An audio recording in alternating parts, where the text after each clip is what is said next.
Kembali di Berita Satu View, saya Wiki Adrian dan masih bersama Bapak Bambang Harimurti. Beliau adalah wartawan senior dari majalah Tempo. Sedikit sebelum kita kemudian beralih ke bahasan lain, Pak Bambang, terkait dengan Senturi ini sebetulnya kalau Anda tadi melihat bahwa ada sebetulnya pejabat-pejabat Bank Indonesia yang kemudian juga melihat sebetulnya ketika kita bicara mengenai data yang dipresentasikan terkait dengan dana yang dimiliki oleh Bank Senturi. Tidak hanya Budi Mulya saja. Anda melihat kemungkinan kemudian pejabat-pejabat dari Bank Indonesia yang mungkin akan keluar juga sebagai nama-nama tersangka. Saya kira kan yang udah jelas tersangka selain Budi Mulya adalah Ibu Siti Fajriah ya sebagai Deputi Pengawas Bank, teman karena beliau sakit kelihatannya tidak diproses. Saya sendiri pribadi yakin harusnya lebih banyak lagi pejabat-pejabat BI yang kena, karena masalah Bank Senturi ini kan sebetulnya sudah jadi masalah sejak berdirinya. Harusnya udah ditutup dari dulu-dulu lah gitu. Tapi kenapa dibiarkan tetap berkembang dan selama berjalan dicuri terus uangnya oleh para pemilik ini? Ini kan tidak mungkin terjadi tanpa ada keterlibatan dari pejabat BI. Tidak mungkin hanya satu orang pejabat BI saja yang... Cuma kasihannya Pak Budiono, ketika terjadi gagal bayar pada saat yang bisa membuat ini berdampak sistemik, sehingga akhirnya keputusan menyelamatkan atau tidak sebetulnya Pak Budiono itu tidak melihat Bank Senturinya. Kebetulan aja Bank Senturi, bank manapun pada kurun waktu itu, kalau terbalik lah misalnya Bank IV yang menjadi pada saat itu yang bermasalah, Bank Senturi belum bermasalah, baru bermasalah kemudian, mungkin Bank IV-nya yang diselamatkan, Bank Senturinya ditutup. Tapi karena ini kejadiannya sebaliknya, ya pada saat itu tidak ada pilihan lain pada bagi Pak Budiono, apapun banknya harus diselamatkan. Nah, tapi belakangan yang kita mulai lihat sekarang, mungkin Pak Budiono sendiri itu dikasih data-data yang membuat keputusannya harus diselamatkan. Nah, pemberian data-data ini apakah disengaja atau masalah kompetensi atau yang memang kemampuannya saat itu aja gitu.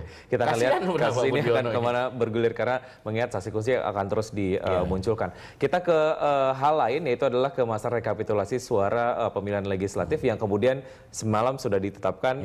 Ini tidak jauh dari hasil quick count yang dilakukan oleh beberapa lembaga yang sudah dilakukan dekat-dekat setelah pemilu legislatif lalu. Yang sebetulnya menarik adalah banyak kemudian pihak yang sedikit meragukan kinerja dari KPU untuk menyelesaikan pada tenggat waktu gitu ya, dan walaupun memang selesai pada waktu yang sudah ditetapkan. Apa yang Anda bisa analisa dari keraguan-keraguan itu sebetulnya Pak Bambang? Kalau saya lihat ya, kalau kita lihat pemilu sekarang itu unik. Kalau kita lihat orang awam, orang kebanyakan bilang pemilu kita berjalan lancar, baik gitu, ya nggak ada masalah lah. Hasilnya juga udah. Tapi kalau kita bicara sama teman-teman, terutama yang kalah, ya dalam itu, mereka bilang ini pemilu yang kecurangannya paling masif. Karena yang terjadi adalah kecurangannya itu justru bukan antar partai, tapi interpartai. Karena sistemnya terbuka, proporsional terbuka. Jadi ada kecurigaan-kecurigaan bahwa suaranya diambil oleh temannya separtai gitu. Dan ini sangat tinggi dan sangat emosional. Dan saya bisa memaklumi karena ketika saya tanya, umumnya memang sudah keluar uang begitu banyak, kerja keras, ternyata tidak dapat. Dan orang kadang-kadang kan GR. Dia pikir, wah saya kan terkenal, kok saya nggak terpilih gitu. Jadi memang ini ada dua sudut pandang yang sangat berbeda karena posisi mereka terhadap pemilu itu juga sangat berbeda. Yang orang seperti kita kan melihatnya dari luar aja. Tapi orang yang bertanding di dalam, wah merasa sudah babak belur, keluar banyak uang, kok nggak dapat kursi. Wah dia pikir ini pasti curang gitu lah.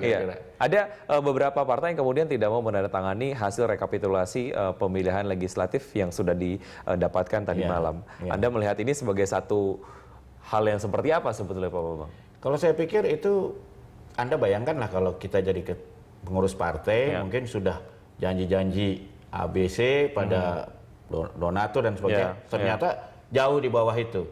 Kalau kita terima kan artinya kita mengaku salah. Daripada gitu kan lebih baik menyalahkan orang lain. Wah ini curang, makanya harusnya kita menang. Nah, saya kasih contoh, satu peserta pemilu kan mengatakan kecurangan suara saya sampai 48.000 diambil, diperiksa oleh KPU dan Badan Pengawas, ternyata cuma 1 suara yang bermasalah. Nah, ini saya kira yang hal-hal ini biasa lah. Oke. Terutama karena ini dari partai kecil kan. Ya, betul. Kalau Anda lihat dengan rencana sejumlah partai yang bakal menggugat ke MK terkait dengan penghitungan suara yang dinilai tidak beres, sebetulnya ini akan menjadi episode yang seperti apa sebetulnya Pak Bambang? Kalau menurut saya ini sih bagian dari rutinitas pemilu karena Sudah ditebak belum akan ada pernah gitu ya? ada pemilu yang tidak Warnai dilaporkan dengan ke MK proses seperti gitu ini, ya. oke. Emang orang belum siap kalah aja kalau menurut Iya. saya. Oke, kalau Anda melihat sedikit mengenai peta koalisi sebetulnya kalau kita lihat ada satu hal yang cukup menarik ketika akhirnya dilakukan pertemuan cukup intens antara Prabowo Subianto dan juga Ical gitu ya. Ini kemudian disimpulkan oleh publik bahwa akan terjadi koalisi ya, antara Gerindra dan juga Golkar. Namun ada pernyataan lanjutan bahwa kemudian sebaiknya Prabowo tidak mencawapreskan Ical karena ternyata ada ataupun banyak ketidakcocokan antara kedua sosok ini. Anda melihat seperti apa? Ya ini complicated ya karena kita tahu Pak Ical dengan Pak Prabowo itu kan sudah berteman sejak SMA, jadi mereka udah saling kenal. Saling kenal itu artinya bisa dua, bisa saling percaya atau justru saling tidak percaya karena udah saling kenal. Dan nomor dua, memang ada problem lagi. Pak Ical kan Golkar partainya lebih tinggi perolehannya ketimbang Gerindra. Jadi otomatis mestinya Pak Punya Ical yang lebih tinggi jadi capres. Ini yang jadi cawapres.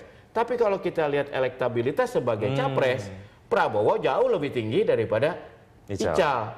Nah ini apakah bisa diselesaikan? Yang satu bilang loh kan suara kursi partai saya besar, tapi yang satu bilang loh elektabilitas ketua partai saya lebih tinggi. Ini gimana komprominya? Tapi kalau menurut saya semua ini masih akan cair bergulir karena deadline-nya tanggal 20. Mana mau mereka bikin kesepakatan di awal-awal ya. Masing-masing pasti menjelang tanggal 20 baru tercapai satu gambaran yang jelas. Satu kasus yang cukup juga menarik adalah terkait dengan kekerasan seksual di Sukabumi, Jawa Barat. Ada beberapa fakta terbaru, kita akan lanjutkan setelah jeda berikut ini Pak Bambang. Ya, kami akan segera kembali setelah jeda berikut, tetap di tempat Anda.